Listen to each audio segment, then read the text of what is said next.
nuevamente al Seminario Internacional de Movimientos Sociales y Problemas de Ciudad en el siglo XX. El propósito es que reanudemos las actividades que habíamos ya comenzado de manera muy exitosa en el año pasado y hemos buscado o hemos encontrado como excusa la presentación del libro del profesor Álvaro Acevedo, de Andrés Correa Lugos y de Angie Ortega, y que nos parece pues que es una muy buena oportunidad para reactivar estas actividades. La dinámica de esta presentación es la siguiente.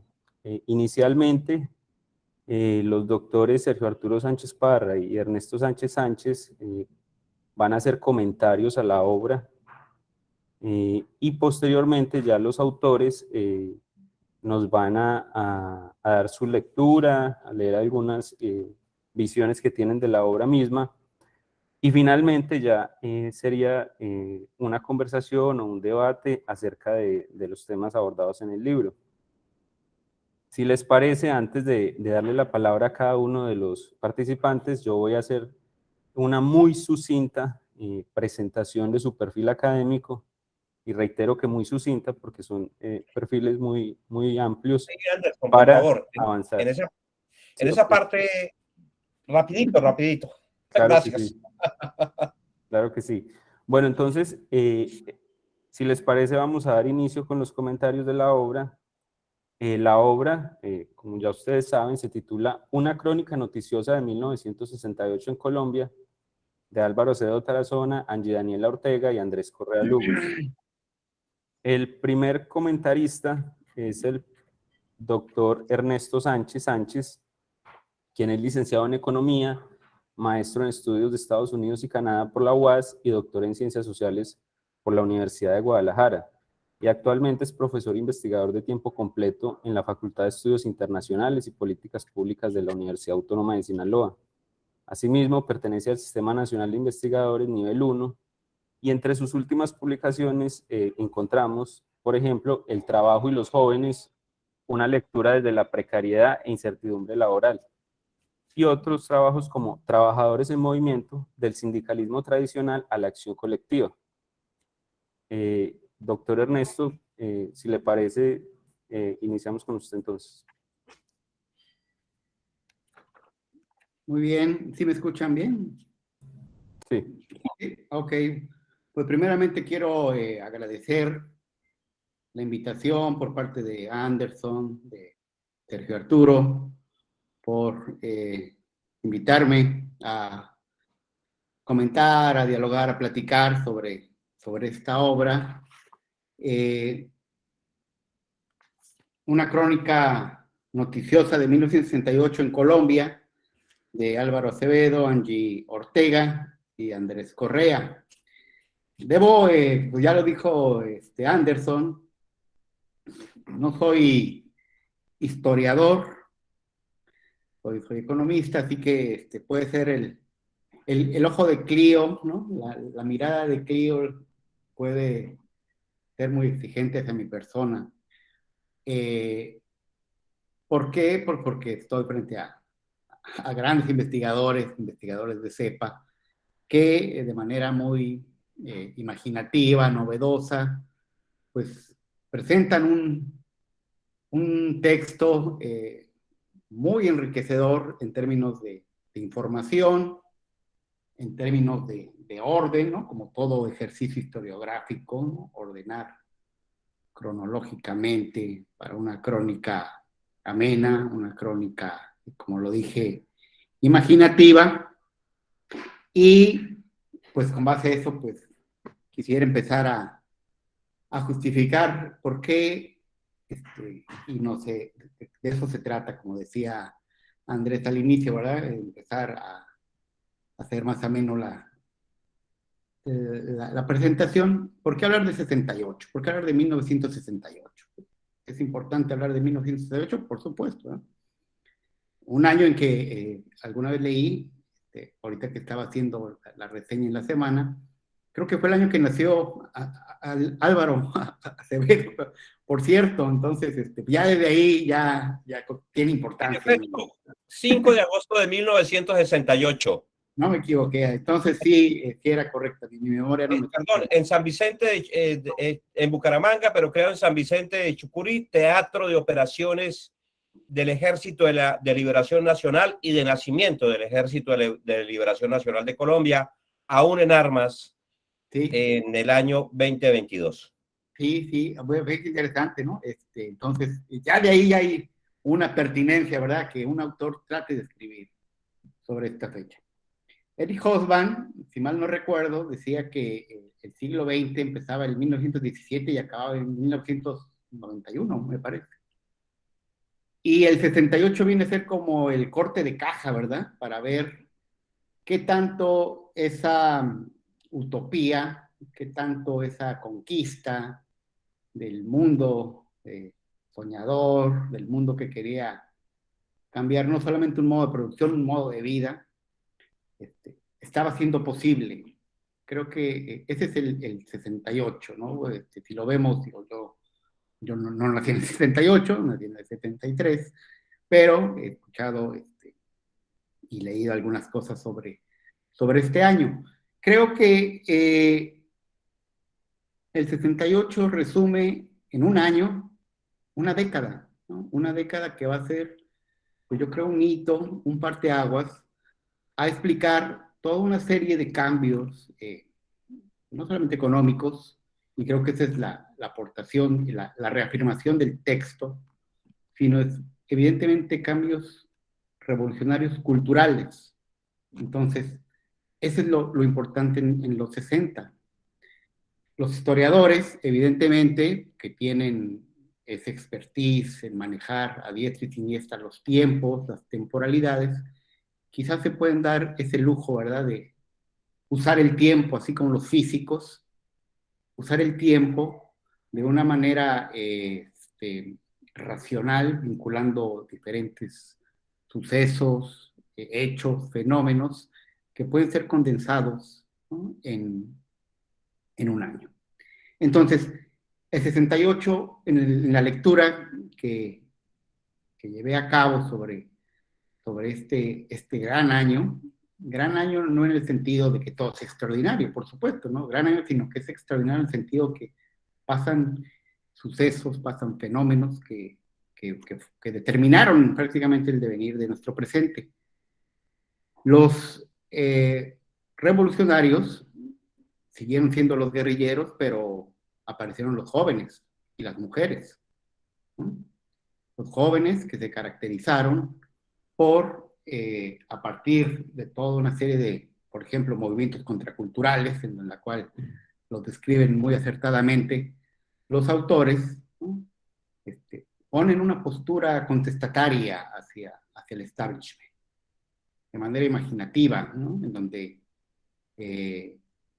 ser, como decía la pinta en el barrio latino, seamos realistas, pidamos lo imposible, parece ser que se estaba cumpliendo, ¿verdad? Se estaban llevando a cabo toda una serie de elementos que iba a ser posible conquistar, ¿no? Lo que se reivindicaba por parte de las juventudes. Hay un acierto en el texto, y lo reafirma tanto al inicio como al final, cuando señalan, y eso me gustaría que ojalá lo profundizáramos en la plática, cómo los medios, en este caso los medios colombianos, El Tiempo, El Heraldo, El Colombiano, Vanguardia Liberal, ¿no?, todos estos periódicos que señalan en la cual se hizo un ejercicio de archivo, ¿no?, manejan los fenómenos, ¿verdad? ¿A qué le dan prioridad? ¿Con base a qué le dan prioridad? ¿No? Evidentemente hay un promedio de determinados hechos que tuvieron una presencia, que hicieron ver, como dicen los autores, que tal vez Colombia no era el Tíbet sudamericano, ¿no? Porque hubo un mayo colombiano, así como hubo un mayo francés y un octubre mexicano, hubo un mayo colombiano, ¿verdad? En el mayo francés, ¿qué estaba pasando en el mayo en Colombia? Bueno, pues ahí lo describen y ahorita voy a hablar un poco de ello. Evidentemente, como decía un dirigente del Consejo Nacional de Huelga aquí en México, dirigente del 68, por supuesto, cuando se habla del 68 se corre el riesgo de ser muy reduccionista, ¿no? De todo quererlo centrar en ese año, o solamente en el caso, por ejemplo, mexicano, todo reducirlo al 2 de octubre de 1968 en la plaza de Tlatelolco, de las tres culturas en Tlatelolco, y ese fue el 68. Y lo que vemos en el libro reafirma que evidentemente no es eso, es todo un elemento que no es una cuestión de espontaneidad, no es una cuestión simplemente de ocurrencias que nada más se presentan en un año, ¿verdad? Es todo un proceso político, todo un resultado de procesos políticos, por ejemplo, el caso vietnamita, ¿no?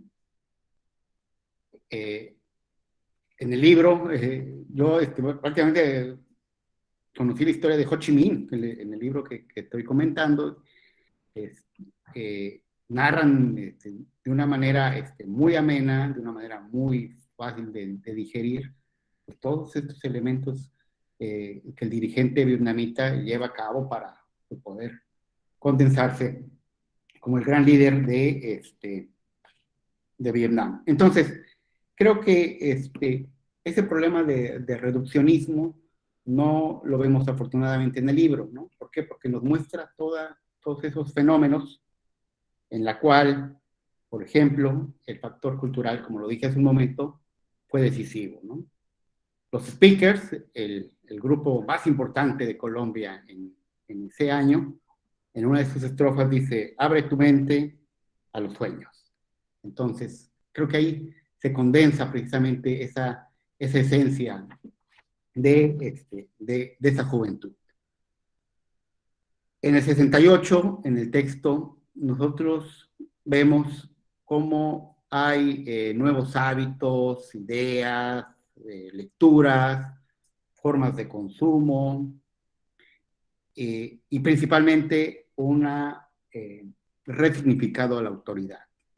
A la autoridad no solamente el establishment, ¿no? Reflejado en el Estado, por ejemplo, a la familia, ¿no?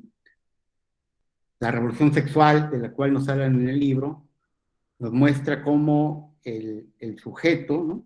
Pues también tiene el ser joven, ¿no? Tiene una postura contestataria hacia eso, hacia esa institución familiar, ¿no? Entonces, en alguna parte del libro señalan algo que pareciera ser hasta como gracioso, pero que tiene un sentido simbólico muy importante, el movimiento de liberación sexual, ¿no? Ya no el movimiento de liberación nacional, y no, el movimiento de liberación sexual, ¿no? Entonces, vean ustedes cómo forma parte de esa nueva dinámica que va a ser parte precisamente de pues, todo un elemento que va a tener que ver con la liberación, ¿no? Ya no estamos hablando de la libertad, sino de la liberalización. El sujeto, el joven, la mujer, sea rural, sea urbana, esa población, ¿no? Va a practicar el ejercicio de liberarse, ¿no? Esto creo que es importante. Y bueno, evidentemente es un año que condensa también una década violenta. Vietnam es el claro ejemplo, el triste ejemplo de esa manifestación violenta por parte del imperialismo yanqui, pero también va a ser, lo comentaba Álvaro hace un momento, ¿no? El auge, el nacimiento de movimientos armados que pues van a tener una postura también violenta ante el Estado, ¿no? Y viceversa, el Estado hacia ellos. Es una década y un año de magnicidios, ¿no? Martin Luther King, Robert Kennedy, ¿no? Pero también durante esa década, pues los hermanos John F. Kennedy, Malcolm X, Patricio Lumumba, ¿no? Entonces, estamos viendo también un elemento de cambios culturales, pero que también reflejan un momento de violencia, un momento en la cual las relaciones sociales, ¿no?, se van a redefinir, no de manera tan amable, por así decirlo. A lo largo del documento descubrimos como un efecto, ¿cómo podemos decir?, espejo, ¿verdad? Siguen habiendo problemas de imperialismos, ¿no?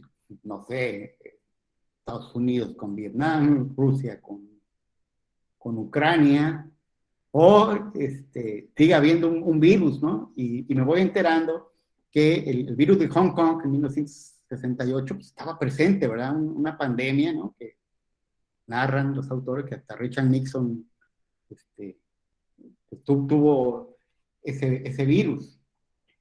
Diferentes elementos van surgiendo para poder entonces engarzar cómo el ser humano prácticamente está en una condición permanente de cambios abruptos, de cambios en mentalidades, y el 68 creo que lo refleja, ¿no? Me causó un poco de risa cuando hablan del año del aguardiente en Colombia, ¿no? ¿Por qué? Porque es un elemento que evidentemente también va a reflejar, ¿no?, un sentido lúdico sobre esa condición de, de lo que está pasando en el 78 en Colombia. Evidentemente, pues el caso de las universidades, ¿no? El 68 refleja la gran participación, y los medios lo confirmaron, independientemente del sesgo en la línea editorial de cada periódico, pero el 68 fue un año de los jóvenes universitarios, con un perfil sociográfico determinado.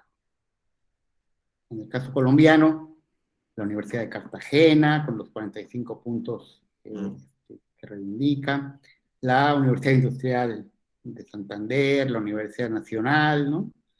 El presidente Lleras prácticamente invitando a trabajar juntos, ¿verdad?, por una universidad, ¿no? Muy similar al caso mexicano, cuando Gustavo Díaz Ordaz le dice a los estudiantes que les tiende la mano, ¿verdad? Y los estudiantes le contestan, pues sí, ahora háganle la prueba de la parafina, ¿no? Porque está llena de sangre, ¿no? Ya tanta represión.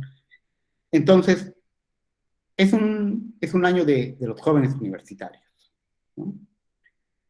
Y estos jóvenes universitarios van a tener como estandarte a Che Guevara, Mao Zedong, Ho Chi Minh. Y esos jóvenes universitarios también en Sudamérica pues, se van a expandir, el movimiento se va a expandir, ¿no?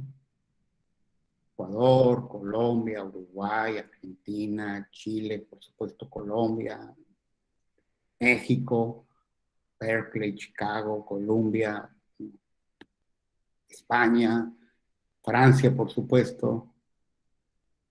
Es el año de los estudiantes, podríamos decir.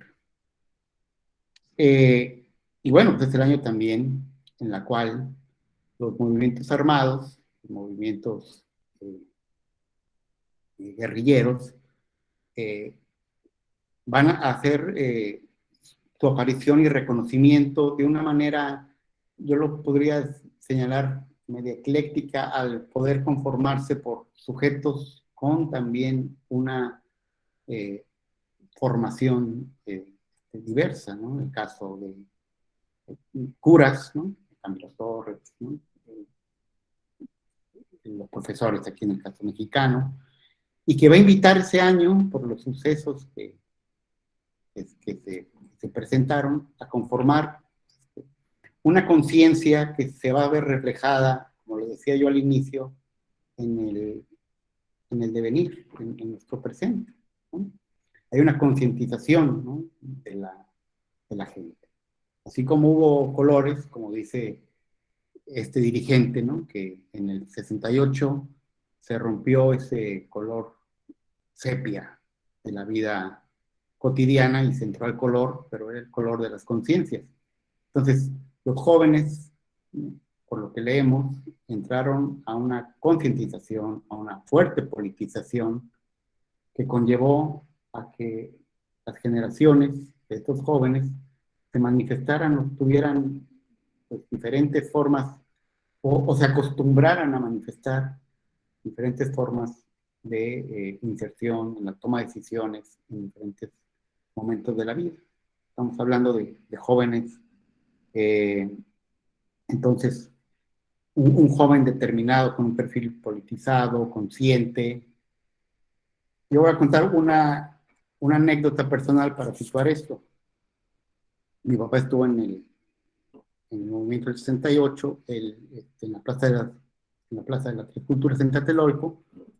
Le tocó un bal, bueno, no, fue un rozón, pero dice que corrió, que cuando estaban a disparar los soldados, todos, que se echó a correr, y que en una casa, ahí en Santa María la Ribera, en la colonia de Santa María la Ribera, en México, en la Ciudad de México, pues llegó con los que vivía y pues también, ¿no? Y en ese momento, pues juraron, ¿no? Al borde de las lágrimas, que pues que ya mañana iba a ser la revolución, al otro día iba a ser la revolución y había que estar preparados, ¿no? Y prepárense porque mañana ya empieza la revolución. No empezó, evidentemente, ¿verdad?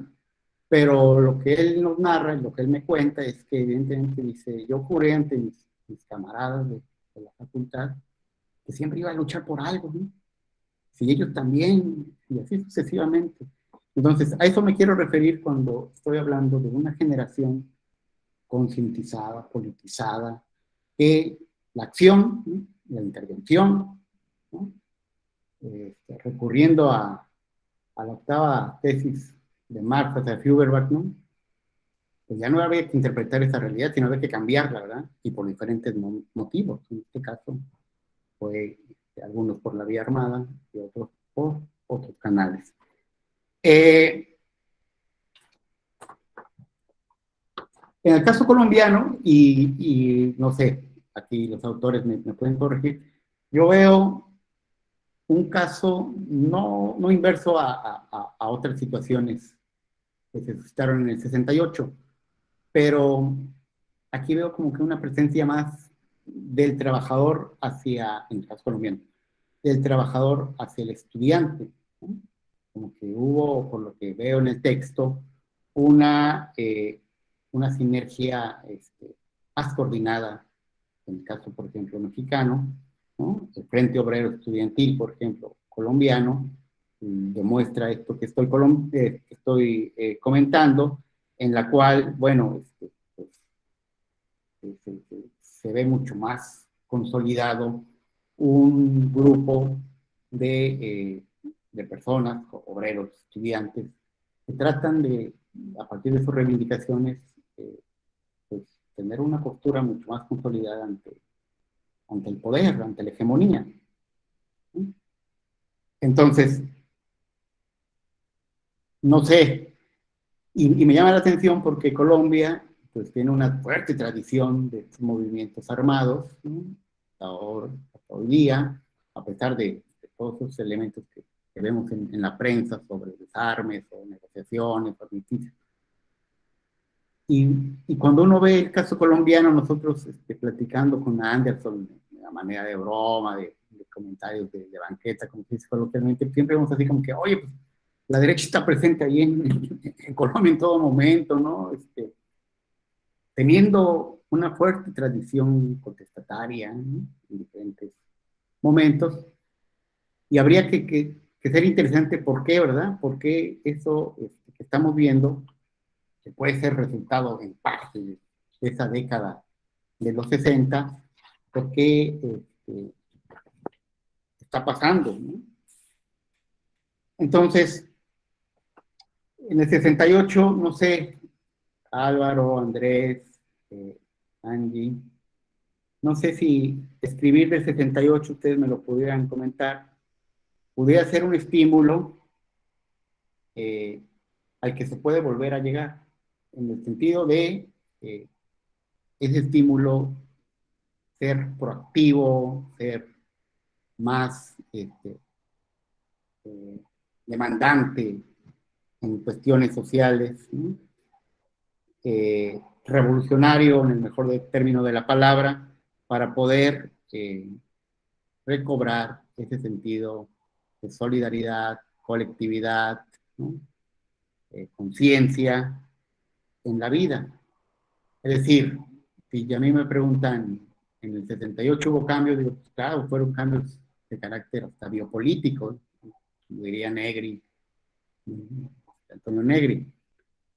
No sé, ¿no? Ese sería uno de cuando terminé de leer el texto, sería una nueva duda, ¿no? Es decir, ¿por qué escribí el 68? Lo leí y dije, bueno, precisamente por esto tenemos que saber del 68, por todos esos cambios, esos elementos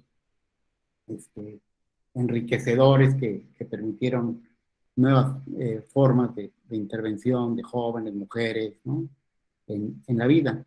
Pero, ¿por qué me quedé pensando? Por escribir el 68, entonces, puede también ser un elemento que posibilite estimular nuevamente, que reafirmemos que tenemos que estar en un estado permanente de liberación, de acción, ¿no? De innovación de nuestras relaciones sociales, ¿no? Bajo un elemento propio de solidaridad y colectividad. En el ejercicio historiográfico, para terminar, a mí me quedó claro, evidentemente, lo que señalan los autores. Cuando señalan que recurrir a la prensa, uno, en este caso, como historiador, como estudioso, uno sabe que no es importante lo que se dice, sino cómo lo hace, ¿no? En este caso, el medio. Uno puede determinar así ese sesgo o esa línea editorial que trata de favorecer o ensombrecer, ¿no? Un fenómeno totalmente importante. Yo aquí le dejaría y pues no sé, me gustaría también escuchar a los demás compañeros para poder establecer una plática amena de intercambio de opinión. Muchas gracias. Muchas gracias, doctor Ernesto. El siguiente comentarista es el doctor Sergio Arturo Sánchez Parra. Es doctor en Ciencias Sociales por la Universidad de Guadalajara, México, y actualmente es profesor investigador de tiempo completo, titular C de la Facultad de Historia de la Universidad Autónoma de Sinaloa. Es miembro del Sistema Nacional de Investigadores Nivel 2 y del Cuerpo Académico de Historia Sociocultural de la misma institución. Entre sus últimas publicaciones se encuentran Problemas de Historia del Tiempo Presente, Violencia Política, Opinión Pública y Prensa en México en los años 70, y la reforma universitaria en la Casa Rosalina, el caso de la Universidad Autónoma de Sinaloa, 1966-1969. Doctor Sergio, tiene usted la palabra. Antes que nada, buenas tardes a todos. A los autores del libro Una crónica noticiosa de 1968 en Colombia, al igual que a los compañeros del seminario, al doctor John Jaime Correa de la Universidad Tecnológica de Pereira, a la doctora Erika Montoya, al doctor Álvaro Acevedo Tarazona del Industrial de Santander, al maestro Andrés Correa y a Angie Ortega, los tres últimos autores de este texto, al igual que buenas tardes a todos los que nos están viendo. Creo que muchos de los comentarios ya los dijo, y lo digo aquí en confianza entre amigos, mi compadre, porque lo es, me honro de ello, el doctor Ernesto Sánchez Sánchez, ya hizo muchos comentarios en torno a las lecturas que él como un servidor hicimos sobre este texto muy bien documentado de este año, que es histórico, es un parteaguas, o es el que cristaliza todo un tipo de sociedad, un modelo de desarrollo que llega, vaya la expresión, a su clímax y que se va a expresar su explosión, su agotamiento, ese histórico año. Si nos vamos por las cuestiones de carácter demográfico, de los 40 a los 60 hay una abrupta transformación en el patrón demográfico de todos los estados nacionales. De un actor que, si bien existía para los años 60, se convierten en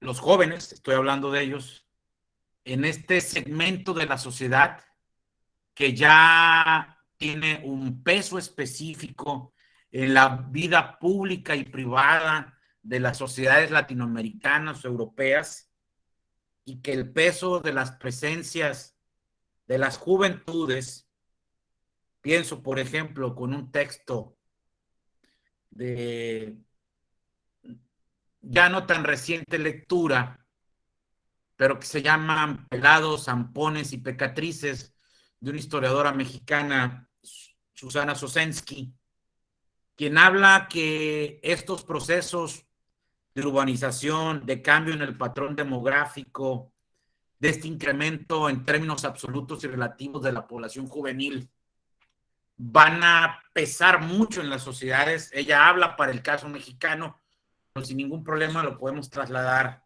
al resto de América Latina, y van a generar muchos fenómenos de ansiedad en las sociedades.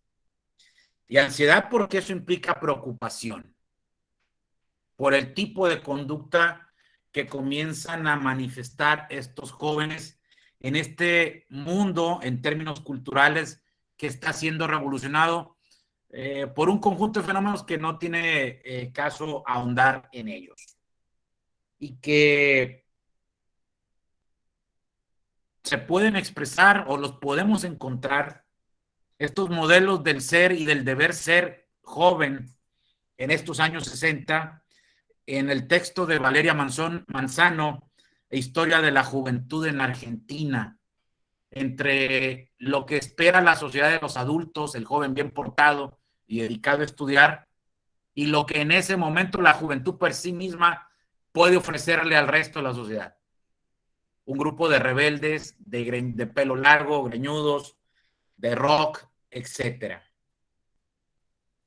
Pero bueno, agradezco a ambos autores la oportunidad, la generosidad de parte de ustedes tres por compartir con nosotros desde acá, de este lado de México, una oportunidad para que los que nos interesan, en primer lugar, el estudio de las ciencias sociales, en concreto la historia que pertenece a este universo, diría el gran Brodel, la oportunidad de entrar en diálogo con una historiografía que creo que he compartido estos comentarios tanto con el profesor Álvaro como con el profesor John Jaime, y pareciera ser que las lecturas historiográficas de América Latina desde México predominan mucho, y lo digo sin que se malinterprete el comentario, a que el gran referente es Argentina, cuando Colombia y sus historiadores nos ofrecen un universo de narrativas de altísima calidad y que nos permiten pensar la riqueza, lo multivariado que se encuentra hoy nuestra disciplina, la historia, en el ámbito latinoamericano. Celebro esa oportunidad. Pero bueno, en dos niveles, vamos a decir, hice la lectura de este texto que a principios de año el doctor Acevedo Tarazona compartió con un servidor, que tienen que ver, por un lado, lo metodológico, y por el otro lado, este muy bien ordenamiento cronológico de 12 meses, donde hay un cúmulo de hechos históricos, de los cuales incluso hoy compartía la reflexión y la invitación a que estuviera a través de la red en la presentación con la responsable del archivo histórico de nuestra institución, la Autónoma de Sinaloa, la doctora Dina Beltrán López, quien le decía que este texto, que alude a una realidad política, social y cultural de hace 54 años, en el 2023 estamos por cumplir el 55º aniversario del 68, para ser exactos,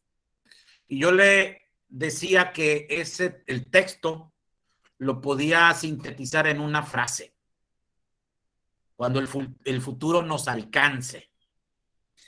Y le argumentaba el porqué de esta frase de cuando el futuro nos alcance.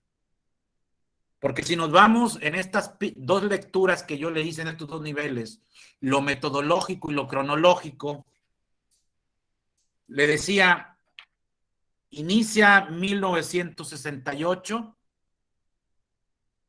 y en enero se sabe que existe en Asia, en Hong Kong, en ese tiempo aún dominio británico, una gripe que incluso llega a las costas americanas, con toda la paranoia que hoy nosotros tenemos por 2 años de COVID. 2, le comentaba, no hace más de 2 semanas, un paciente trasplantado, el primero a nivel mundial, con un corazón de cerdo genéticamente modificado, acaba de fallecer. El sistema inmune hizo su trabajo, y lo digo en los mejores términos posibles, pero pienso exactamente cuando Claude Barnard y su escuela en Sudáfrica, y todos estos ejemplos que nos ponen los autores, de cómo se dan los primeros balbuceos de las cirugías cardíacas de trasplantes de corazón, y que rápidamente podemos enterarnos que los trasplantados lamentablemente van a fallecer, pero así es la ciencia, y en concreto la ciencia médica. Le decía también que hoy la sonda Voyager ya está en los límites del sistema solar, y el doctor Acevedo Tarazona, Angie y Andrés Correa nos mencionan en su texto la carrera espacial entre Estados Unidos y la Unión Soviética por quién pone al primer hombre en la luna. De igual manera,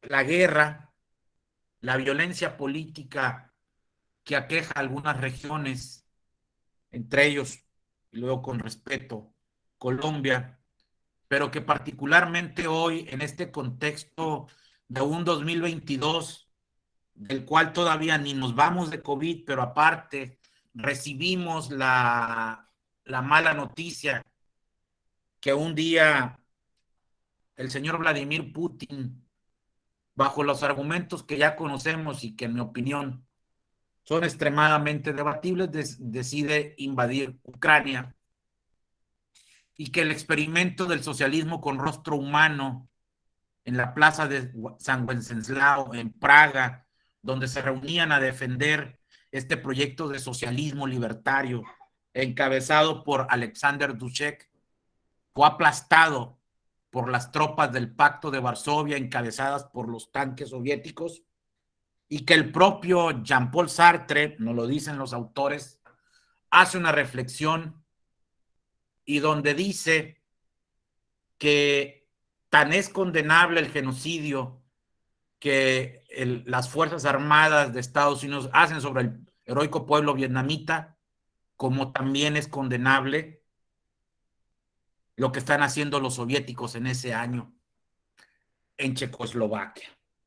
Reflexión que creo que sigue siendo pertinente para aquellos que, como diría uno de los grandes intelectuales de la izquierda española de finales del siglo XX, Rodolfo Paramio, ideólogo del Partido Socialista Obrero Español en su momento en los años 80 y 90, resultan las reflexiones de Sartre plenamente vigentes para aquellos que desde la izquierda, lamentablemente, diría Paramio, defienden el tercermundismo académico.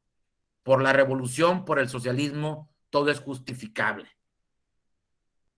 Y en ese sentido, los autores nos están mostrando el cúmulo de hechos históricos que acompañan a el año del 68 y que a partir de ello, para no contar en detalles, me hizo hacer la reflexión de lo otro, del siguiente nivel, lo metodológico en función de las fuentes que los autores trabajan magistralmente en su obra, en donde el peso fundamental, ya lo dijo el doctor Ernesto Sánchez Sánchez, son la gran prensa nacional colombiana, como también las prensas regionales departamentales de la puerta al sur de América, como se le conoce a su extraordinario país. Y en ese sentido, las reflexiones que me llevaron en este plano de lo metodológico es que los autores, por un lado, nos muestran la pertinencia del uso de la fuente periodística, no solo el discurso, sino también la caricatura, la cual la intercalan al inicio de los capítulos, en medio de ellos o al final de cada uno de los meses, se intercala una imagen representativa de lo que ocurre o en enero o en febrero o hasta diciembre de 1968.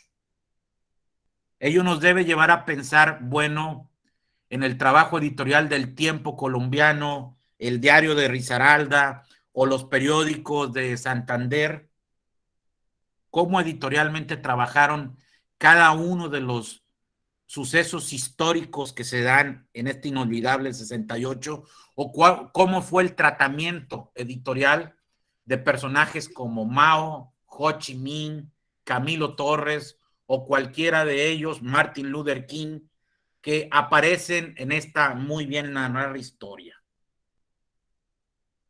Al mismo tiempo, la lectura en este plano de lo metodológico, con todos estos acontecimientos, porque en estricto sentido diríamos, son acontecimientos que en términos brodelianos serían la espuma de una ola reventando en la orilla de la playa, y que Brodel la veía con desdén porque el amante de la larga duración decía que lo que había que estudiar no era la cresta, la espuma de la ola, sino la fuerza de la misma, lo que arrastraba a grandes distancias. Y sin embargo, los años 60 o el 68 en concreto, para nosotros los historiadores, así como lo fue 1929, cuando es el parto de una de las dos grandes escuelas historiográficas a nivel mundial, como es Anales, fundadas por los grandes maestros del rigor como Marc Bloch y el propio Lucien Febvre. El 68 también es otro parteaguas en términos historiográficos, porque con este año nace lo que se le va a considerar como la tercera generación de esta gran escuela de historiadores francesas, en donde recuperan para el análisis de nosotros los historiadores el acontecimiento. Y donde en concreto, en un libro, Hacer la historia, de 3 tomos, hay un artículo de Pierre Nora que habla, que reflexiona sobre el acontecimiento y donde dice que es un campo de estudio, en este caso, en concreto, el año del 68, diríamos, ahorita, es un campo de estudio para nosotros los historiadores. Igual, el profesor René Remond, desde su manifiesto en favor de la historia del retorno de lo político al campo de nosotros los historiadores en esos años 60, habla de que los acontecimientos tan recientes, la guerra de Vietnam, la lucha por los derechos civiles en los Estados Unidos, Camilo Torres y la violencia política en Colombia, el narcotráfico, etcétera, deben ser objeto de estudio de nosotros los historiadores y no solo de sociólogos, politólogos u otros cientistas sociales. Y concluyo. En esta reflexión de lo metodológico, y otra vez retomando la reflexión de Pierre Nora y de cómo el acontecimiento es vital, es un espacio de análisis, es un espacio de experiencia para nosotros los historiadores. Nora reflexiona que los medios de comunicación juegan un rol capital incluso en la generación del mismo acontecimiento. Y en ese sentido, cada uno de los 12 meses de ese histórico año, a través de las prensas nacionales o departamentales de Colombia, el doctor Acevedo Tarazona, el maestro Andrés Correa Lugo y la maestra Angie Ortega nos muestran que efectivamente, sin la gran prensa colombiana, difícilmente conoceríamos esta lectura que desde Colombia se hace y muy bien hecha, por cierto, de este año que es fundamental para la historia contemporánea. Agradezco a los compañeros del seminario la oportunidad de participar, igual los felicito por de nueva cuenta abrir este espacio de diálogo y discusión académica entre compañeros de las ciencias sociales nacionales y extranjeros, y de nueva cuenta felicitar a los 3 autores del libro porque en verdad se gozó la lectura. Muchas gracias. Doctor Sergio Arturo, muchas gracias por sus comentarios. A continuación daríamos paso a los comentarios que nos quieren compartir los autores, agradeciéndoles de nuevo mucho su presencia y colaboración en este espacio. Los autores, como ya se ha reiterado, son el doctor Álvaro Acevedo Tarazona, doctor en Historia por la Universidad de Huelva, profesor titular de la Universidad Industrial de Santander, codirector del Grupo de Investigación Políticas, Sociabilidades y Representaciones Histórico-Educativas, categoría 1, A1, MinCiencias. Además se encuentra reconocido como investigador senior. Entre sus últimas publicaciones encontramos Presentismo e Historia del Tiempo Presente, elementos para una discusión actual del quehacer historiográfico, la historia local, la historia regional y la microhistoria como experiencia y posibilidad para la historia pública. Angie Daniela Ortega Rey es licenciada y magíster en Filosofía por la Universidad Industrial de Santander y es estudiante del doctorado en Historia de la misma institución. También es investigadora del grupo Políticas, Sociabilidades y Representaciones Histórico-Educativas, y entre sus publicaciones encontramos Educación en tiempos de pandemia, Perspectivas del modelo de enseñanza remota de emergencia en Colombia, La escritura y la vida de Elisa Mujica, 1916-2003, y Andrés Correa Lugos es historiador y magíster en Historia de la Universidad Industrial de Santander, también investigador del Grupo de Investigación Política, Sociabilidades y Representaciones Histórico-Educativas.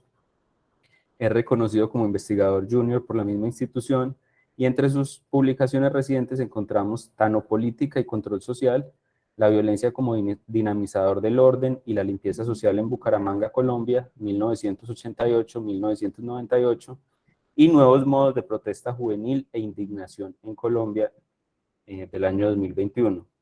Entonces, le daría paso al doctor Álvaro Acevedo y ya ustedes nos dicen cómo harían los comentarios, doctor Álvaro. Bueno, muchas gracias, muchas gracias. Sí, voy a hacer unos comentarios y después le daremos la palabra a Angie y a Andrés para pues que me ayuden en caso de que se haya quedado algo.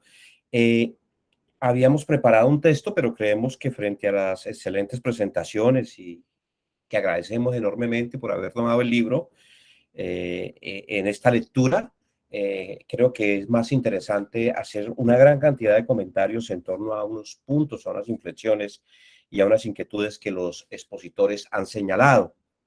La primera es que yo quisiera pues regalarle a la universidad varios ejemplares, o pues cuando venga por aquí Anderson o vaya Jaime, en fin, no sabemos cómo, o vengas Sergio, porque realmente pues enviar los libros por vía aérea es muy costoso, supremamente costoso, y pues podríamos enviar para el seminario y para la misma universidad unos ejemplares, de manera que ya buscaremos la manera de llevarlos y de apartarlos, porque tenemos libros para eso. Y nos gustaría realmente compartirlo con ustedes, sobre todo para el seminario y para los estudiantes, y que pues el libro circule y sobre todo que tenemos una cercanía de temas y de investigaciones con ustedes. Le decía a Sergio que pues yo nunca he probado y creo que no voy a volver a probar un salmón ahumado como probé allá en la tierra de ustedes, que es una gran delicia. Y a propósito de esto que dice Sergio, del referente mexicano colombiano, nosotros nos abrimos muy tardíamente al mundo. Fuimos un país cerrado, supremamente cerrado, pero realmente la influencia mexicana en Colombia es impresionante. Y en efecto nosotros encontramos que nuestros referentes culturales de vida, de sinergia, de sintonía, están con México, más que hacia el sur, y que muy poco realmente nos vincula y nos une con Argentina, Buenos Aires, algo con Chile, pero no tanto, y bueno, tal vez con Córdoba, Argentina, porque era el último lugar al cual llegar después del Alto Perú. De manera pues que ese es otro elemento fundamental que diríamos nos permite esta lectura del 68. Nosotros podríamos pensar, por ejemplo, en hacer un texto sobre la cartelera de cine, que es impresionante cómo se consume cine en Colombia. Pero lo más impresionante es la cantidad de cine mexicano que se consume en Colombia en el año 68. Es que es impresionante la manera como se consume el cine mexicano. Es decir, nosotros nos educamos sentimentalmente con el cine mexicano. Esa es otra investigación que sería realmente maravillosa.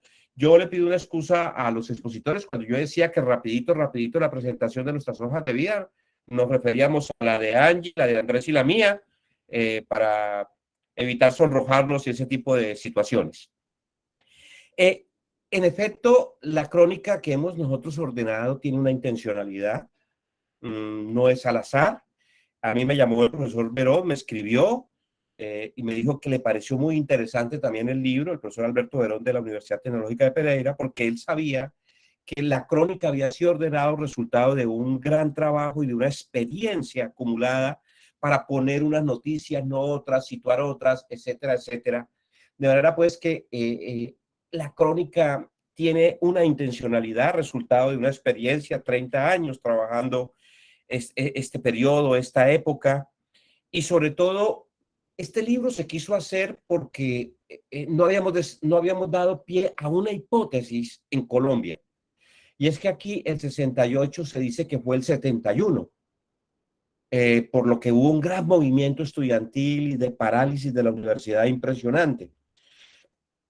Y siempre se dijo que en Colombia no pasó nada en el 68. Y yo se decía, bueno, ¿por qué? Etcétera, etcétera. Y nos metimos al 68 y encontramos que sí pasaron muchísimas cosas en el 68. Y como el doctor Ernesto dice, no éramos el Tíbet de América, como muchos autores lo han dicho, que en el 68 seguíamos siendo un Tíbet, un país cerrado. No, encontramos que el país se abría al mundo ya en el año 68, resultado de esta revolución cultural planetaria, sincrónica a nivel mundial, que llega también a Japón, por ejemplo, con un texto maravilloso de Murakami. Se los recomiendo a ustedes, por favor, léanlo. Betty Blue, de las mejores cosas que he leído últimamente, y ver cómo de alguna manera el 68 también llegó, incluso al Japón y a otros lugares del mundo.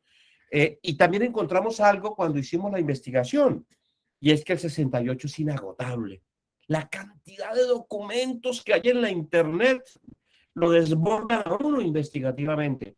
No hay un año, yo creo, que haya sido más investigado y referido en la historiografía y en la cultura y en las ciencias sociales que este año, o debe ser uno de los años más estudiados y referidos.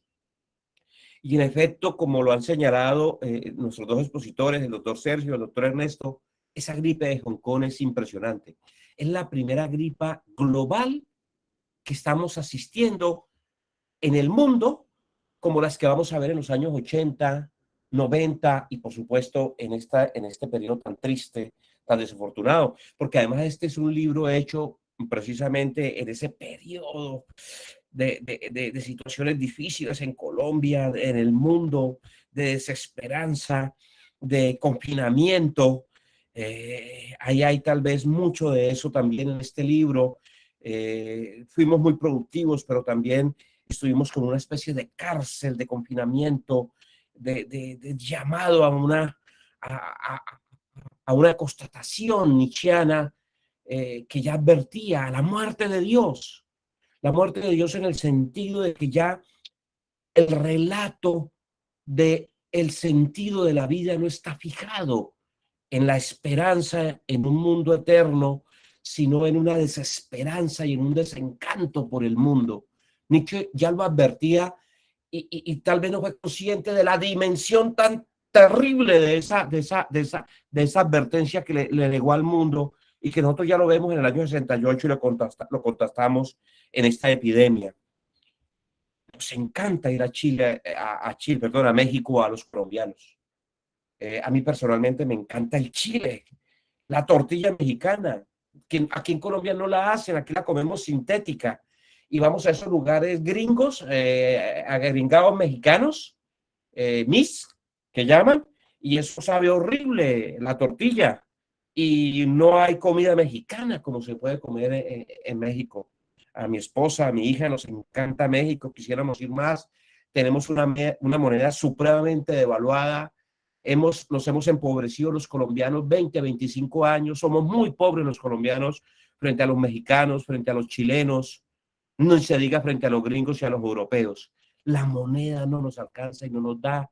Somos realmente unos indigentes, unos pobretones en el mundo.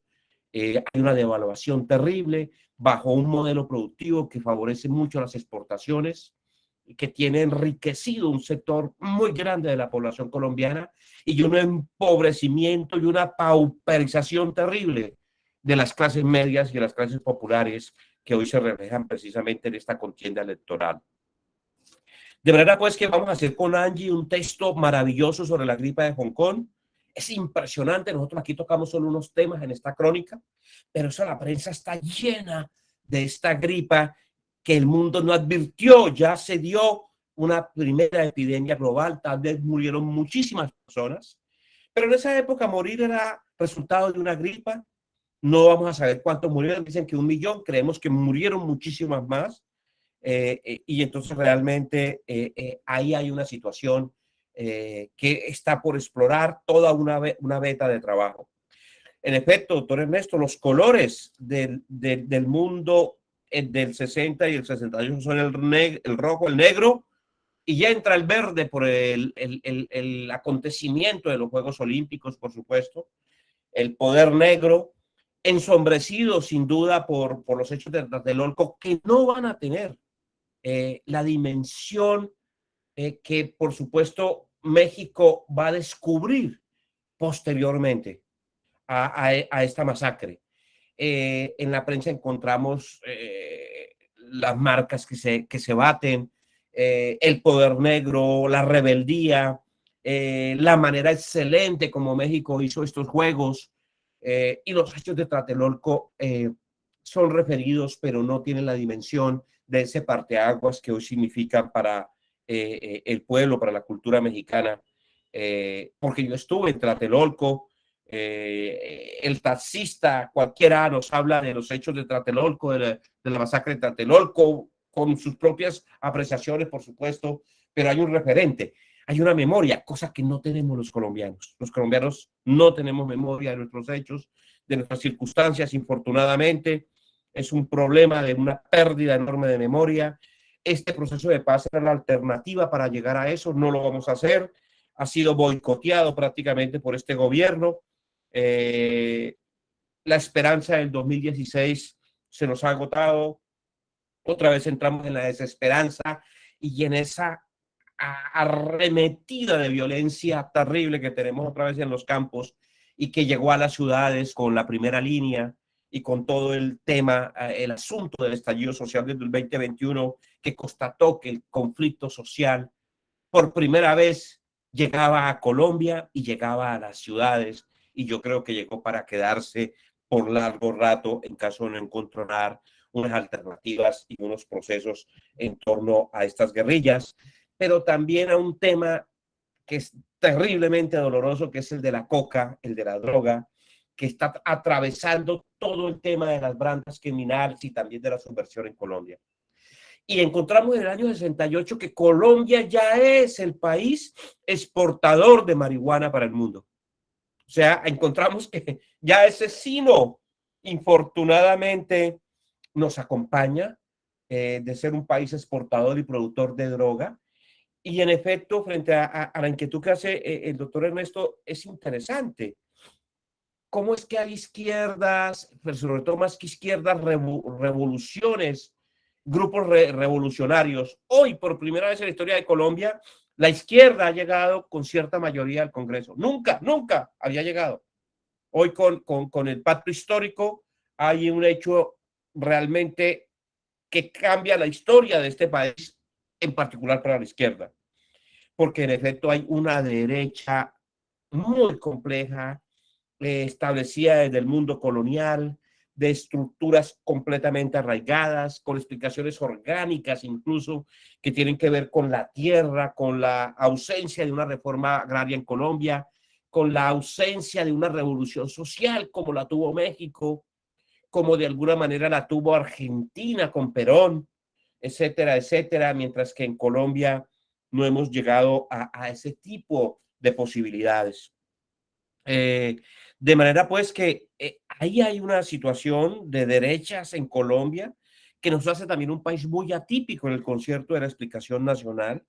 Los mismos historiadores norteamericanos, especialistas en Colombia lo advierten, que tenemos unas historias en paralelo, pero que Colombia siempre se sale un poco de esas posibles comparaciones o contrastaciones por esas atipicidades propias de nuestro sistema político y socioeconómico. ¿Será que podemos llegar al 68? Se pregunta el doctor Ernesto. Miren, yo estuve viendo la elección del rector de la UIS la semana pasada y estuve hoy en un consejo ampliado que hace el rector a los estudiantes de la UIS en el auditorio Luisa Calvo porque van a ir a salir a paro frente a unas situaciones de orden económico que el Estado en estos momentos no les está cubriendo. Doctor Ernesto, yo creo que es complicado que el 68 vuelva a llegar, sobre todo con esa generación crítica, reflexiva y política que tuvimos. Hoy el mundo está cruzado por una emocionalidad que pone en juego la democracia, que pone en juego las estructuras, digámoslo así, que le daban como ciertos cimientos, solidez, o por lo menos tranquilidad al proyecto liberal democrático del mundo en medio de todas las incapacidades de cumplimiento que este proyecto liberal democrático ha tenido. Y que por supuesto ustedes lo han dicho, Sergio también lo refería, nos muestra que la Unión Soviética cae y que esa bota militar del Pacto de Varsovia apabulló y era otro imperialismo que cohabitaba en el mundo del 68 y del 70 y del 80 y del 90 con el imperialismo norteamericano y que fue muy bien denunciado por la nueva izquierda, pese a las protestas que siempre hizo Marcus, señalando que de todas maneras esa nueva izquierda le estaba pidiendo demasiado a esa tradicional izquierda, etc. Y bueno, ya hay un debate enorme entre la nueva y la vieja izquierda. Entonces, la historia cultural hoy nos abre un campo enorme de trabajo de la historia emocional, de cómo hoy las emociones, no las ideas, ni las discusiones políticas, están en la plataforma de nuestros nortes. Las redes, los youtubers. Hoy tuvimos la tercera votación más grande de Colombia, es la de un chico bumangués, que es un youtuber que ha conducido su ascenso al Senado en estos momentos, denunciando la corrupción política. Y va a llegar al Congreso con ese programa, únicamente a denunciar a los corruptos del Congreso de Colombia. Es decir, ante una gran ausencia de un proyecto político con un propósito noble, sin duda honesto por parte de este muchacho, pero que demuestra que hoy nuestras juventudes, a propósito de lo que vi hoy en este consejo ampliado, en el consejo académico que le abrió la voz a los estudiantes, yo encontraba unas demandas, histeria, emocionalidad, grosería. Bueno, bienvenida a la grosería, si va a estar armada de argumentos y de reflexiones que vayan más allá de ese mismo escenario de emocionalidad que es inevitable. Pero no, encontrábamos unos chicos que no eran antisistémicos, que le estaban demandando a la universidad que les ayudara, que estaban enfermos, que no tenían dinero, que tenían que comprenderlos, y me perdono la expresión, que si los profesores y decanos iban a colocar notas y las notas perdidas este semestre, la idea es que no las coloquen para que no les dañe su recorrido académico. Algunos decanos dijeron que no les parecía, entonces les dice un estudiante, y me perdona lo que voy a decir, es que si ustedes comieron mierda, nosotros no vamos a comer la mierda que ustedes se comieron, nosotros no vamos a tomar el poder, nosotros le vamos a demandar al pueblo colombiano, etcétera, etcétera, etcétera. Concluyo. Mucha emocionalidad, no fundamentación política, no análisis de las situaciones que se dan, y que uno quisiera tener un estudiante como ese estudiante del año 68, de los años 60 y 70, que era un estudiante reflexivo, crítico, que pudo abrir un escenario politizado porque tenía una estructura y una formación y unas lecturas que eran fundamentales, algunas dogmatizadas, algunas dogmáticas, algunas religiosas, lecturas religiosas, etcétera, etcétera, pero que sin duda eran mucho más consistentes y que tenían emocionalidad, y bienvenida la emocionalidad de los chicos de ahora. Yo no la cuestiono, pero uno sí quisiera de pronto que hubiese una apertura. Entonces, doctor Ernesto, yo creo que volver a ese 68 con esa generación reflexiva y crítica, que también pudo ser dogmática y muy religiosa, es inevitable, parte de nuestra cultura. Lo veo difícil en estos tiempos de redes, en estos tiempos de trogloditas, en estos tiempos de mentiras, en estos tiempos tan complicados. Hay algo que también, y yo quiero ya darle la palabra a Angie y a Andrés para no extenderme más, que me dejó sorprendido del año 68, porque bien lo dice Sergio, es que el acontecimiento del 68 nos da una apertura a un macro acontecimiento impresionante que yo creo que nos cierra. Nosotros creíamos que la Guerra Fría había cerrado. Hoy lo que estamos nosotros viendo con la invasión de la Unión Soviética, de Rusia a Ucrania, es la reedición de la Guerra Fría, probablemente, y esperemos de que no haya una tercera guerra mundial, por favor.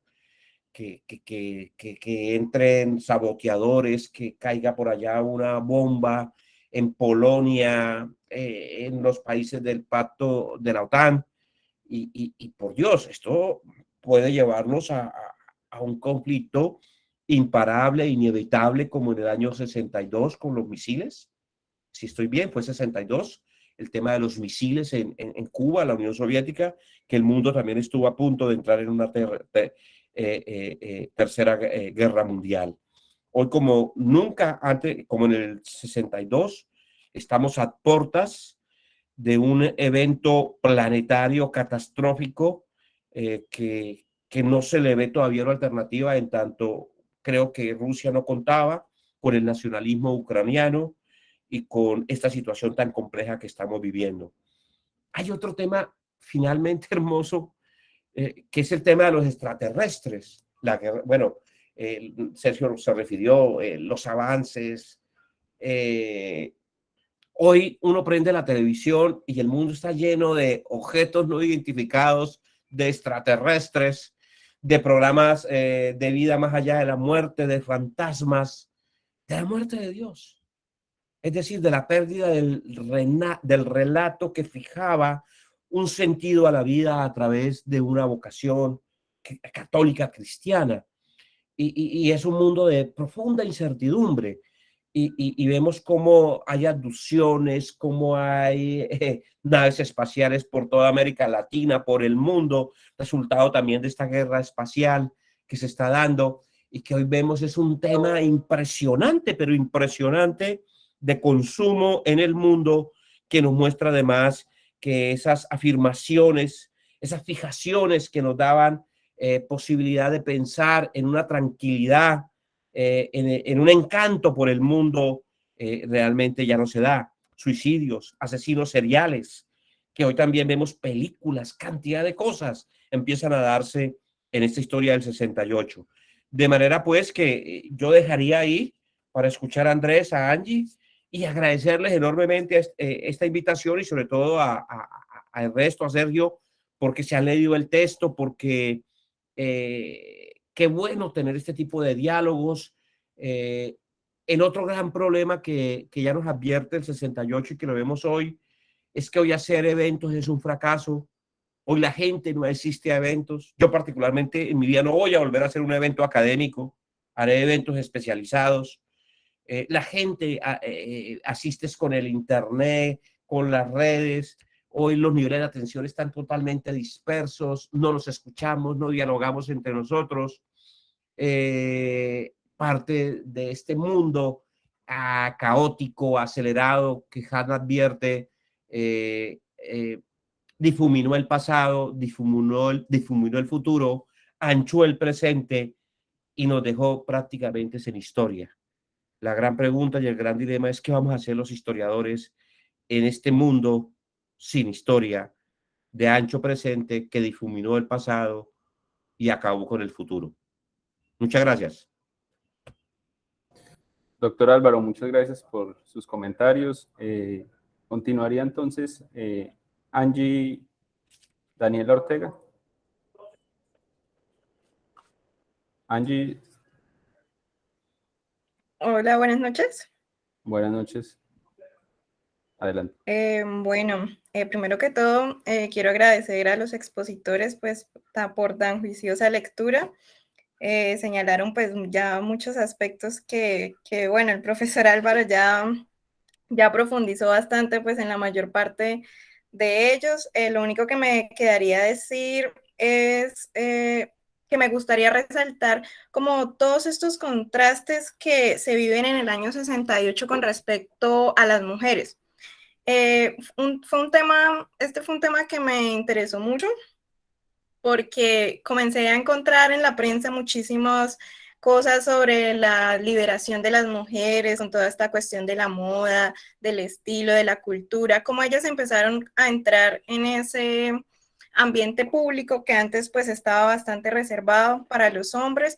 Y pues en Colombia es el punto en el que las mujeres empiezan ya a concebirse como una fuerza mucho más grande que en años anteriores, que en décadas anteriores, incluso en los momentos en que iniciaba todo el movimiento alrededor del voto.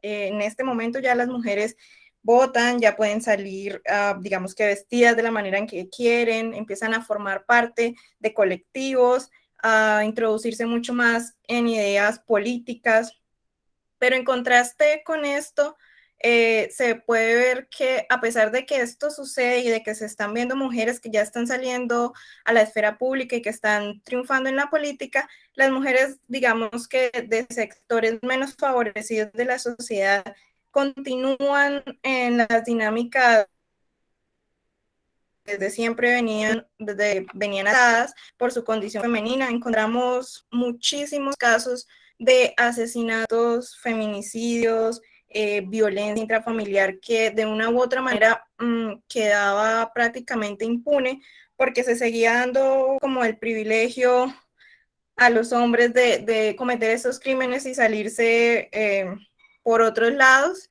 Y pues me parece muy, muy interesante pues resaltar esto, que mientras en un ámbito se está priorizando la participación de la mujer, en el ámbito de lo privado continúa siendo pues casi igual a como venía en años anteriores. Por demás, me parece que el tema cultural es bastante interesante. En Colombia, la música, pues la música eminentemente juvenil, también tiene como un exponente supremamente interesante, que es este grupo de rock psicodélico que se llama Los Speakers.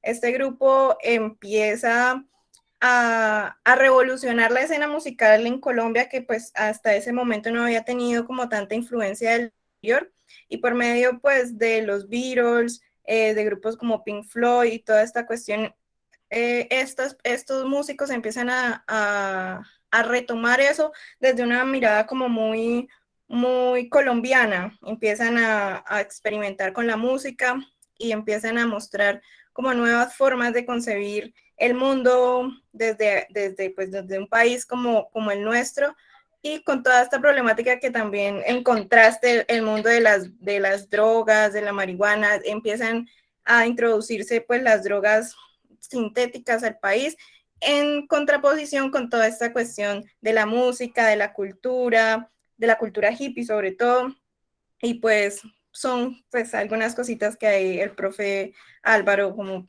que pasó muy rápido sobre ellas. Por demás, muchas gracias por su lectura. Angie, muchas gracias por sus comentarios. Le daríamos entonces la palabra a Andrés Correa.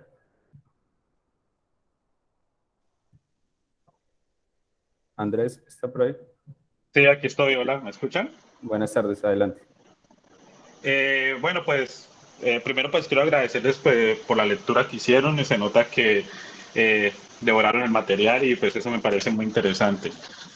Lo único que quiero decir como para concluir la cuestión sobre el estudio del 68 es que estamos en la apertura de una nueva forma de ver el mundo, una forma en la cual es la que nosotros estamos viviendo actualmente. Todas las cuestiones de la revolución sexual, del feminismo, pero también de darle otras miradas a lo queer, a lo trans, las formas de darle preeminencia a las emociones, a las pasiones, a los sentimientos. Todo viene desde esa perspectiva del 68 que de alguna manera rompe con ese vestigio positivista, inclusive marxista, para empezar a ver nuevas pasiones, nuevas formas. Después llegaría Michel Foucault y revolucionaría todas las cosas con los mismos estudiantes de Francia que él criticaba. Y entonces empieza a ver como una forma de hacer resistencia. Esas formas del 68, muchos autores las denominan como aceleracionistas, que es hacer que el sistema capitalista colapse por sí mismo por medio de tanto consumo, medio de tanta información, y pues de alguna manera eso es lo que estamos viendo ahora. Entonces yo creo que el 68 es como un punto de partida para hacer una lectura de todo lo que estamos viviendo actualmente. Y pues como toda buena investigación debe dar paso a futuras nuevas investigaciones, pues hay también cosas que hay que ver, por ejemplo, digamos del año 78, que el año 78 también marca una fractura con, no solamente con esa forma, esa revolución antisistémica, sino que llega a un nuevo componente como es el neoliberalismo, el cual pues de alguna manera no lo hemos estudiado lo suficientemente en América Latina. Y también se empieza a ver como esa preeminencia de todo lo que son los medios masivos de información, porque como se están consumiendo más cosas, como empezamos a comprar más televisores, como empezamos a comprar más radios, entonces también se empieza a moldear la forma en la cual las personas acceden a la información. Entonces eso me parece que es una cuestión muy interesante que podríamos remarcar ¿qué tal? De lo del 68. Y pues no es más. Muchas gracias. Muchas gracias, Andrés Correa, por los comentarios. Y bueno, de nuevo, muchas gracias a los tres autores del libro por los comentarios que nos hacen, así como a los comentaristas por las intervenciones que hicieron y que nos dan un panorama amplio, muy interesante, además que nos convoca a la lectura de la obra. No sé si entre las personas asistentes alguien está interesado en hacer un comentario adicional o una pregunta, o los comentaristas quedaron con algún comentario que quieran subrayar, el doctor Sergio o el doctor Ernesto. A mí me gustaría, mientras alguien de pronto se anima a preguntar, preguntarle a los autores en términos puntuales del manejo de la fuente, que fueron la prensa, los grandes periódicos colombianos del orden nacional y regionales.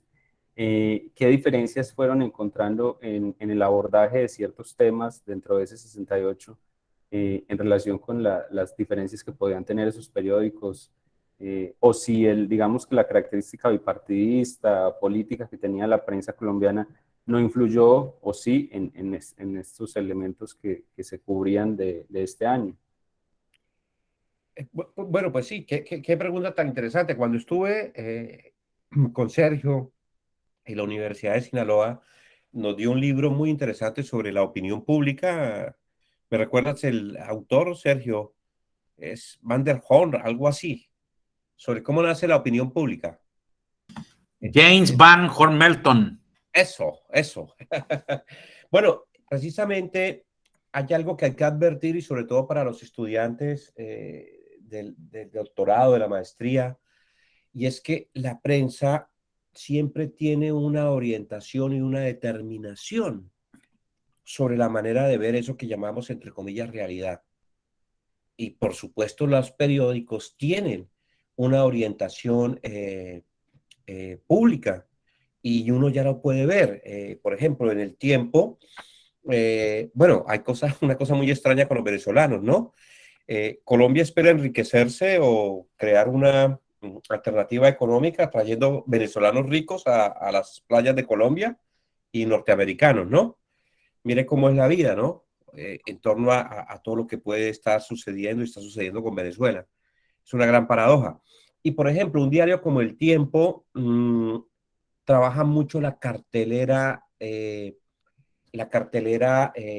toros, porque los dueños del Tiempo son aficionados a los toros y aman los toros. Entonces, esa es otra lectura que se podría hacer del año 68 y que por supuesto está determinada. Además es una élite, son los Santos. Habían puesto un presidente, pusieron un presidente por 8 años de esta familia, Juan Manuel Santos. De manera que, en efecto, ya en El Espectador uno encuentra un periódico más crítico, más reflexivo, menos parcializado, con el asunto del poder, como en el caso de los Santos, que son poder político. Otro aspecto que nosotros tal vez no trabajamos mucho en el 68 fue la política colombiana.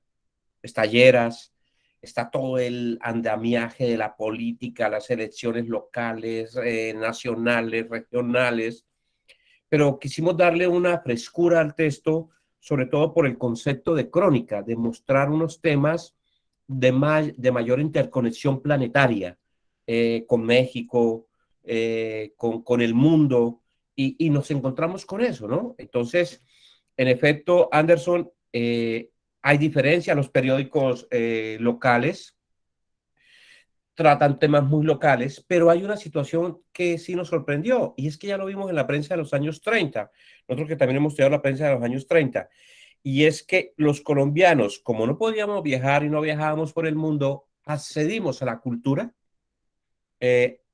nacional a través de la prensa, y accedimos a la cultura mundial a través de la prensa.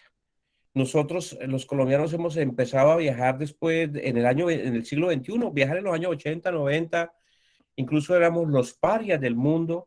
Sacar una visa, eso era imposible. Ir a México era ir a Bogotá, hacer un recorrido enorme para obtener una visa, ni se diga hasta a Europa.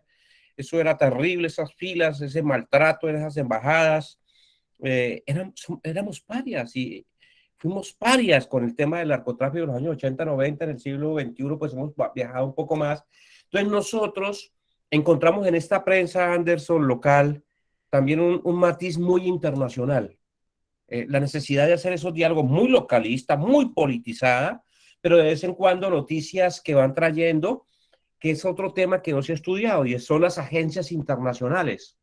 Cómo las agencias internacionales van haciéndole llegar al periodismo unos temas, que es lo que dice Andrés, que sería también supremamente interesante. Pero conclusión, a la prensa hay que leerla bajo los conceptos de la opinión pública, de la orientación que hacen unas élites, que hacen unas familias, que hacen el poder, sobre lo que esas familias, élites, grupos de poder consideran es la realidad. O sea, uno ingenuamente no puede ir a creer que va a leer la prensa porque va a encontrar allá lo que pasa en el país. No, va a encontrar aspectos que pasan en el país según la orientación o el tamiz o la filtración que hacen los grupos de poder, por supuesto, y los intereses de poder.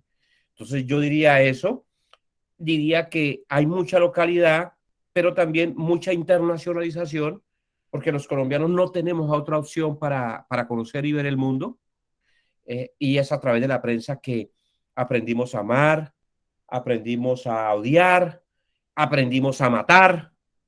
La prensa prácticamente envolvió nuestra vida política, emocional y social en general en Colombia por esa condición. Entonces, ahí tenemos esas diferencias. También encontramos algo muy interesante, que hay un gran movimiento cultural hacia los jóvenes, hacia la juventud, lo que ha dicho Angie en el tema de las mujeres, llega mucho, llega mucho. También la moda de los hombres se consume mucho de otros lugares del mundo y los colombianos queremos parecernos muy provincialmente, ¿no? Y muy pobremente y también muy cómicamente a ese mundo de consumo que ya se impone con figuras de belleza y figuras de la moda. No sé si Andrés y Angie quieran decir algo al respecto. Sí, pues a mí me parece que, digamos, esto es interesante como salirnos de todo ese concepto político que siempre esto marcamos los historiadores. Por ejemplo, a mí algo que me llamó mucho la atención es que cuando uno mira, digamos, periódicos de los años 30, de los años 40, inclusive de los años 50, eh, siempre es como un contenido bastante político, pero en el 68 es cuando se da toda esa explosión de ese mercadishing y esa publicidad. Entonces ya cuando uno empieza a analizar, digamos, por tabloide, se da uno cuenta que vienen 3, 4, 5 notas de noticias y alrededor todos los vendiendo aspiradoras, vendiendo vestidos, vendiendo muebles, entonces como toda esa explosión del mercadishing. Y otra cosa que me parece a mí muy interesante es que, digamos, se empieza como a diversificar las formas de hacer prensa. Por ejemplo, en el 65 aparece El Espacio, que es el espacio, es como aquí, es como un periódico de crónica roja que muestra mujeres desnudas, etcétera. O sea, es como un periódico para otro tipo de población que escapa al target que tienen los santos en el tiempo o a las personas que tienen el espectador de ese liberal de los barrios altos de Bogotá, ¿sí? Sino que empiezan a mostrarse a otros públicos, otras formas de acceder a la información. Entonces, eso también me parece muy interesante. Y por último, es como esa importancia de todo lo astral, ¿no? La explosión de los horóscopos, de cómo los horóscopos empiezan a orientar la vida de las personas y es en el periódico donde la gente empieza a acceder a toda esa información. Entonces eso me parece que es como un punto de análisis como muy interesante para analizar de Las el loterías 68. también, las Ah, loterías. sí, Es sí, más, también. entonces uno podría hacer toda una investigación sobre las formas de consumo y solo la propaganda. Ahí hay otra Exacto. beca. Una sobre el cine, otra sobre la cartelera de toros, otra sobre las propagandas, la publicidad. Y en fin, así se va uniendo, ¿verdad? Que va encontrando mientras que una prensa en los 30, 40 y 50 en Colombia es supremamente politizada. Nosotros tenemos una hipótesis de trabajo que hemos venido trabajando con Jaime, y es que la violencia en Colombia inicia en el año 31, en los años 30, en el tránsito del Partido Liberal, Conservador al Liberal, cuando empieza una violencia verbal politizada, donde incluso en la prensa se dice que es válido matar al otro y prácticamente se le incita a matar al otro a través de, entre comillas, el periodismo, perdón, de la hoja luminosa. Entonces, en efecto, como dice Andrés, ahí hay otras lecturas, otras miradas, otras perspectivas supremamente interesantes de la prensa. Muchas gracias, doctor Álvaro. El profesor John Jaime levantó la mano. Adelante, profesor John Jaime. Gracias. Bueno, no, un gusto saludarlos nuevamente y felicitarlos por este ejercicio de esta vuelta a la historia acontecimental, a la crónica y a pues, yo creo que esto también implica un ejercicio fuerte en términos como de la narrativa. Y yo creo que cuando se hacen estos ejercicios uno es muy consciente de que está pegado del hilo de los acontecimientos, pero que también sabe establecer como la distancia del narrador. Y estoy de acuerdo con lo que nos plantea al comienzo el doctor Ernesto Sánchez, ¿cierto? Los historiadores nos permitimos estos juegos de trabajar con periodos a muy diversas escalas. Pero, pues, algo que yo quería como comentar acá, para más bien como para generar ahí una reflexión respecto a historiar un año, ¿cierto? Me hace pensar en el título del libro de este profesor de la Universidad Nacional en Bogotá, Max Hering, que tiene un libro que llama 1892, un año insignificante, ¿cierto? Entonces, si también sería válido en términos de, ¿qué será esto? Como microhistoria, historia cultural, en fin, hacer la narración, por ejemplo, del año 1967, ¿cierto? ¿Qué tendría también el año 1967 en cuanto a antecedentes, en cuanto a rupturas? Quizás el 68 es el desencadenamiento, pero el 67 es el año de la tensión, ¿cierto? Siempre estamos, y eso nos lo han explicado mucho desde la época de los procesos de formación nuestra, como historiadores, lo arbitrario que puede resultar es que son simplemente elecciones de los historiadores. Pero qué interesante sería, por ejemplo, hacer un año no, así como lo hizo Max Hering, el 1967, y no es porque yo haya nacido en el 67, claro, sino yo nací en el 66. Pero 1967, un año insignificante, o de pronto en esas categorías que la plantea Koselleck, de espacio de experiencia y horizonte de expectativa, ¿cierto? Cómo se va narrando el transcurso de lo cotidiano, pero también se van generando todas esas, con base en lo que va aconteciendo, se va también proyectando visiones de futuro, que no se sabe si se realizarán o no, pero que en últimas es tan importante como la acción misma, porque eso es lo que moviliza a la gente y nos da cuenta de los imaginarios, de esas representaciones que son asimiladas colectivamente y que le dan sentido precisamente a través de un medio de comunicación, porque por ahí es que se permea como el conjunto de la sociedad. Entonces hago esa pregunta, ¿cierto? Y pensando como en espacios donde se pueda ir a socializar este tipo de libros, si saliera también la crítica, bueno, o el comentario, bueno, y si se hace el estudio de un año insignificante, porque pues obviamente todo lo que rodea al 68 es como muy, muy pertinente, muy significante, estoy de acuerdo con todos los comentarios que ustedes hacen, pero ¿cómo hacer, por ejemplo, la historia de un año insignificante? Sí, bueno, yo sí quiero, que me parece muy interesante la reflexión de Jaime, porque en efecto hay otro texto, no conocía el 1892, un año insignificante, 1926, Viviendo al borde del tiempo. Libro que precisamente, bueno, nosotros los libros, la mayoría los conseguimos en México, también debemos decir esto, ¿no? Nuestras librerías, infortunadamente, han venido perdiendo un espacio en Colombia. Comprar libros en Colombia con el dólar como está es supremamente costoso. Es un lujo de muy pocos ya en Colombia. Vuelvo, y lo que digo, nos hemos empobrecido 25 años con nuestra devaluación. Estamos en una situación realmente de suma precariedad frente al contexto mundial. Y lo encontré en la Universidad Iberoamericana de Gumbres, 1926, Viviendo al borde del tiempo. También Gumbres dice, voy a hacer la historia de un año insignificante. Por supuesto, Jaime lo hace a partir de toda una reflexión teórica, muy heideggeriana. No el Heidegger político, por favor, el Heidegger con sus filiaciones o no con el nazismo, sino con ese Heidegger que, por supuesto, implica para los historiadores y para la historia de la filosofía y de las ciencias humanas y sociales, es decir, que hay un decurso de la historia de las ciencias sociales y del pensamiento mundial entre un antes y un después de Heidegger. A esa lectura de 1926 que hace Gumbrecht para buscar el mundo de la cotidianidad, lo a la mano de que habla Heidegger, del ser, del estar ahí, del tiempo, porque todos los historiadores, bueno, es lo que yo creo, debemos leer a Heidegger, porque nadie como Heidegger fue el que nos advirtió las dimensiones de lo que implica pensar y reflexionar el tiempo y de lo que significa el tiempo como forma de ser y de existencia.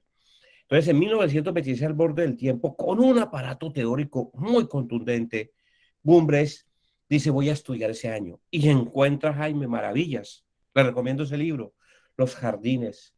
La primera vez en que los Estados Unidos se imponen como un discurso mundial y como el yanqui consumidor en el mundo. La manera como surge, se da el primer vuelo interplanetario, las huelgas de hambre, las jaulas. No, y como Gumbres habla 5 o 6 idiomas, y hoy está por allá en Estados Unidos, vive en esta universidad tan importante donde está esto, Silicon Valley y todo, y que pues para un colombiano es inalcanzable por los precios. Él vive allá y habla 5 o 6 idiomas, entonces él mira toda la prensa del mundo. Pero además mira la literatura mundial. Es una obra realmente maravillosa. 1926 se la recomiendo, Viviendo al borde del tiempo. Y encuentra eso, lo que son los códigos colapsados, las formas tradicionales que están chocando y, por supuesto, las expectativas y lo que está surgiendo. Encuentra, por ejemplo, algo maravilloso. Yo recuerdo una serie de televisión divina, hermosísima, norteamericana, que Cheers creo que se llamaba, que es cuando la gente convive en el bar. Algo que también se vive mucho en Europa. Nosotros los colombianos no tenemos esa concesión del bar, de la vida en el bar. Y dice Gumbres descubre, entre otras cosas tantas que descubre, que por primera vez aparecen los bares en los que pueden asistir las mujeres. Los jardines, los artes jardines, y encuentra un mundo de códigos y estructuras del mundo de la cotidianidad a las que invita Heidegger siempre en su reflexión de la temporalidad a advertir que los historiadores no podemos desconocer esto, etcétera, etcétera, para no entrar en reflexiones teóricas que son muy válidas y que en efecto yo creo, Jaime, que tal vez nosotros no las hicimos, pero que sí podrían demandarse porque necesariamente no un año emblemático no es solo historiable, puede ser cualquier año. Y cualquier año nos va a mostrar en ese mundo de o a la mano, en ese mundo de la cotidianidad, ese mundo de ser tiempo, es existencia, del que habla Heidegger, una maravilla de posibilidades, de expresiones de esa cotidianidad temporal del ser humano que se pueden ver y expresar solo con una perspectiva teórica y metodológica. Finalizo. Es el momento que finalmente Heidegger encuentra, Gumbres encuentra, Heidegger consolida su obra Ser y Tiempo y muestra cómo la va consolidando, las vicisitudes que tuvo, las discusiones de la época tan impresionantes que se dan en 1926, las dificultades, la manera como Heidegger realmente hace ese libro, realmente es para poder vivir y comer, porque no tiene una plaza universitaria, y si no hace una plaza universitaria, entonces no va a poder dedicarse a la investigación, el drama de Heidegger, la manera rápida en que escribió ese libro y que muchos dicen que es un bodrio y que no se entiende y que eso no vale la pena leer porque eso es una cantidad de boberías y de cosas que, etcétera, etcétera, según Bunge, bueno, etcétera, etcétera. Sí, Jaime, concluyo. Habría sido interesante la reflexión habernos preguntado por eso, tal vez para otras investigaciones, y por qué cualquier año es parte de una reflexión supremamente interesante, emocionante y maravillosa. Y por supuesto nosotros pues aquí lo hemos hecho en el caso del año 68 por todo lo que significó esa explosión, con un argumento que quiero señalar y que se me estaba quedando, Anderson, y es que en el año 68, Jaime, encontramos algo. Prácticamente el gobierno le da unos golpes a la guerrilla del ELN, de las FARC y del EPL, prácticamente para extinguirla. Y de pronto estas tres guerrillas resurgen de las cenizas. Algo que también hay que estudiar en Colombia, como unas guerrillas tan golpeadas como nosotros vimos en el año 68, con la mayoría de líderes muertos, encarcelados, el juicio del siglo a los del ELN, el desmantelamiento prácticamente de toda la estructura urbana y campesina del Ejército de Liberación Nacional, los golpes terribles al EPL, la muerte de los grandes líderes de la FARC, porque hay que recordar que Marulanda es un líder, entre otros, de las FARC en ese momento, etcétera, etcétera, etcétera, etcétera. y sobre todo la gran cantidad de estudiantes, la gran cantidad, no, la poca cantidad, pero contundente cantidad de estudiantes, digo yo, en el sentido de cuadros formados políticamente que van a la guerrilla. Y tanto que López dice que por allá en el mes de agosto, julio, septiembre, que hay que crear una amnistía para los estudiantes universitarios colombianos que se fueron a la guerrilla. Entonces, sí, cualquier año es válido estudiarlo, maravillosamente estudiarlo, pero sobre todo, como también advierte Jaime, bajo una propuesta teórica como la de Coselet, como la de Gumbres. Recomiendo ese libro, mi estimado Sergio, 1926, Viviendo al borde del tiempo. Un libro maravilloso. Está dentro de mis libros de cabecera. Bueno, muchas gracias, doctor Álvaro. No sé si alguien más quiere señalar algo, algún comentario. Sí, perdón, mi estimado Anderson, pues yo Adelante. tengo una hija que tengo que ir a dormir. Entonces, Claro que sí. yo voy a dejarlos aquí con Andrés y con Angie. Ellos participaron en el libro y saben más que yo sobre el mismo. Es que tengo que dormir a mi hija ya. Me disculpan. Claro que sí. No, adelante. Muchas gracias por Estimado haber Sergio, un compartido fuerte con nosotros. abrazo, doctor Ernesto, Jaime, todos los que han asistido. Una maravilla, y como les digo, nuestra cercanía con México es más grande de lo que creemos y de lo que sabemos. Chao. Hasta luego, Álvaro. Adiós. Bueno, de todas formas yo creo que ya vamos dando por terminada la sesión, porque creo que ya no hay más comentarios. Recordarles antes de terminar que estamos en el marco de las actividades del Seminario Internacional Movimientos Sociales y Problemas de Ciudad en el Siglo XX, que es un seminario internacional y a la vez interinstitucional, donde participa la Universidad Autónoma de Sinaloa, la Universidad Autónoma de Baja California Sur y la Universidad Tecnológica de Pereira a través de la maestría en Historia de la UTP. La idea es continuar realizando estas actividades y a través del correo electrónico los mantendremos informados de la agenda pues, de eventos y actividades que vamos a estar realizando, y también está pendiente la presentación más adelante del libro producto del primer año de actividades del seminario. De nuevo, un agradecimiento muy especial para los autores y para los comentaristas, así como para todos los asistentes. Y bueno, damos por terminado. Muchas gracias a todos. Hasta luego. Hola. Un gusto. Gracias, Hasta luego, saludos, muchas gracias. Jaime, Andrés, Gracias, hasta Ángel, luego. gusto. Chao.